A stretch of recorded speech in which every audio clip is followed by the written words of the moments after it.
వాసిగాంచిన భూపతులు చక్రవర్తులు తమ కిరీటములు తాకునట్లుగా ప్రణమిల్లుచుందురు. అట్టి రఘువరుణ్ణి నేను శరణు వేడెదను. జై శ్రీరామ. కోసల దేశ వాసులందరూ శ్రీరామచంద్ర ప్రభువును స్పృశించుట వలనను, ప్రత్యక్షముగా దర్శించుట చేతను, సేవించుట వలనను, అనుసరించుట చేతను పునీతులైరి. అందువలన వారు శ్రీరాముని అనుగ్రహమున యోగీశ్వరులు పొందునట్టి పరంధామమును చేరిరి. పరీక్షిణ్ మహారాజా, శ్రీరామ వృత్తాంతమును చెవులారా తనివితీరా విన్నవారు సత్వగుణ సంపన్నులై సౌమ్య భావమును పొందుదురు. అంతేకాదు వారు సమస్త కర్మ బంధముల నుండి విముక్తులగుదురు.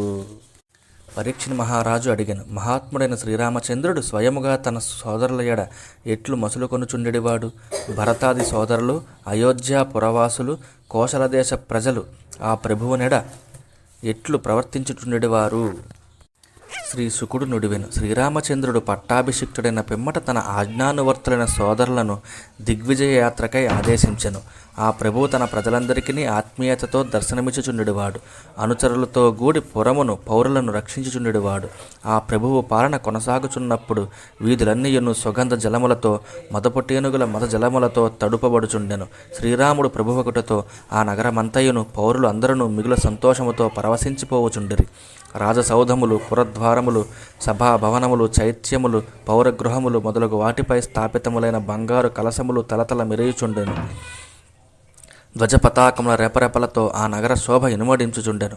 పత్ర పుష్ప ఫలములతో గూడిన పోక చెట్ల తోడను, అరటి స్తంభముల తోడను, చిత్ర విచిత్రములకు పతాకముల తోడను, అద్దముల తోడను, ఇంపైన వస్త్రముల తోడను, పూలదండల తోడను, చక్కని తోరణముల తోడను అలంకృతమైన ఆ అయోధ్య మిక్కిలి మనోహరముగా ఉండెను.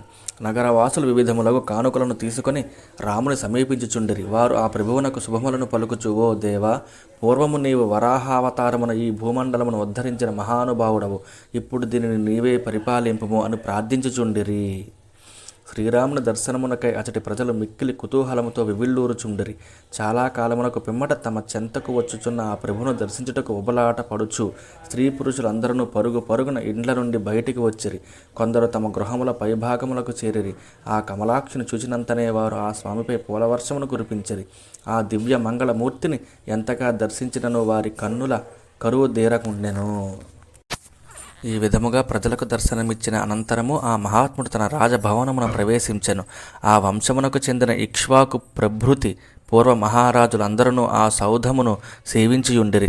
ఆ రాజాంతఃపురము అపారమైన రత్నములు మొదలగు సంపదలు గల కోశములతో వెలసిల్లుచుండెను. అమూల్యములైన వస్తువాహనములతో విరాజిల్లుచుండెను. అతడి ద్వారములు మేడి చెక్కలతో నిర్మితములై పగడములతో చెక్కబడి ఉండెను. వరుసగానున్న బారులు తీరియున్న అతడి స్తంభములు వైఢూర్యమని ఖచ్చితములై ఉండెను. ఆ అంతఃపురమునందలి ప్రదేశములు నేలలు అన్నియును స్వచ్ఛమైన మరకతమనులతో తాపబడి ఉండెను. గోడలకు చెక్కిన స్ఫటికముల కాంతులు మిరిమిట్లు గొలుపుచుండెను.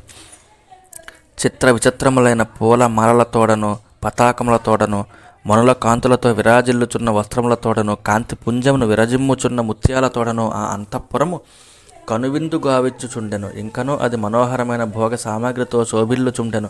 పరిమళ భరితములైన పుష్పమాలలతో, ధూపదీపములతో దాని వైభవము అద్వితీయముగా ఉండెను. ఆభరణములకే వన్నెగూర్చడి అతడి స్త్రీ పురుషులు దేవతల వలె విరాజిల్లుచు అతడి సేవలనొచ్చుచుండెను. ఆత్మారాములైన జితేంద్రియములలో శ్రేష్ఠుడగు శ్రీరామచంద్రస్వామి తన భవనమున ప్రవేశించి తనకు ప్రాణతుల్యయు మిక్కిలి అనురాగవతియు సౌందర్య రాశియు అయిన సీతాదేవితో కూడి అతడి సుఖశాంతులతో విహరింపసాగెను. భక్తి శ్రద్ధలతో తన పాద పద్మములను ఆరాధించుచున్న స్త్రీ పురుషుల సేవలను అందుకొనుచు శ్రీరాముడు ధర్మనిరతుడై వర్ణాశ్రమ ధర్మములను కాపాడుచు కాలానుగుణముగా సుఖభోగానుభవములతో పెక్కు సంవత్సరములు గడిపెను. జై శ్రీరామచంద్ర ప్రభు.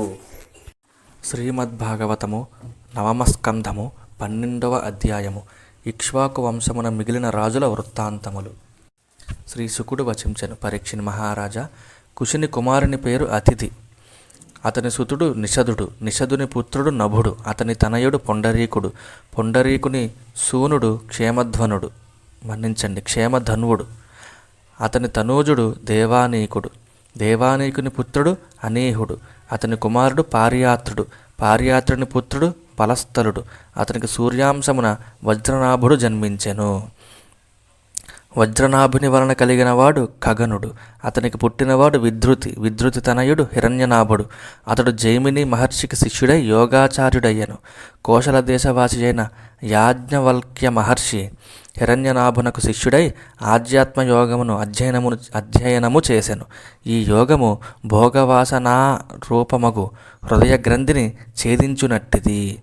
అజ్ఞానమును రూపుమాపునట్టిది. పరమసిద్ధిని ప్రసాదించునట్టిది. హిరణ్యనాభుని కుమారుడు పుష్యుడు. అతని సుతుడు ధ్రువసంధి. ధ్రువసంధి వలన కలిగినవాడు సుదర్శనుడు. అతని పుత్రుడు అగ్నివర్ణుడు. అగ్నివర్ణుని తనయుడు శీఘ్రుడు. శీఘ్రుని వలన పుట్టినవాడు మరువు. ఇతడు యోగ సాధన వలన సిద్ధిని పొందినవాడు.